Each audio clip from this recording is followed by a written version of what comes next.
আমি আল্লাহ ইলম দিয়েছি বেইজ্জতি করার জন্য নয়। এই দুইটা কয়লা নিয়ে কঙ্কাল নিয়ে জান্নাতের সামনে চলিয়া যাও।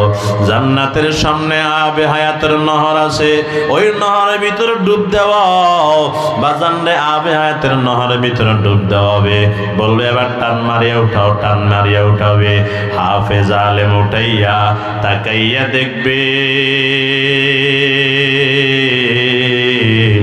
আব্বা আম্মার চেহারা দুনিয়াতে কি সুন্দর ছিল, তার চাইতে লক্ষ গুণ সুন্দর চেহারাওয়ালা আব্বা আম্মা পানি থেকে ভাইসা উঠবে।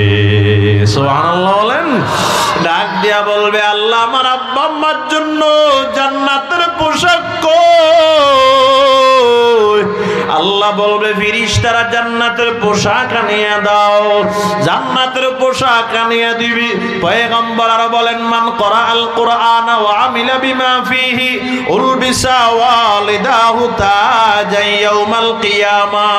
আল্লাহর পয়গম্বর বলেন হাফেজ আলেম কোরআনওয়ালা আব্বা আম্মার মাথার ভিতরে এমন একটা নূরের টুপি পরাইয়া দিবে গো, 9,30,00,000 মাইল দূরের সূর্য সকালবেলায় উদিত হইলে যেমন তামাম দুনিয়া আলোকিত করে দেয়, ওই জান্নাতের ভিতরে আলেম হাফেজের আব্বা আম্মার মাথার নূরের টুপি এই দুনিয়ার সূর্যের চাইতে আরো বেশি আলো দিতে থাকবে। জবান থাকলে বলেন সুবহানাল্লাহ।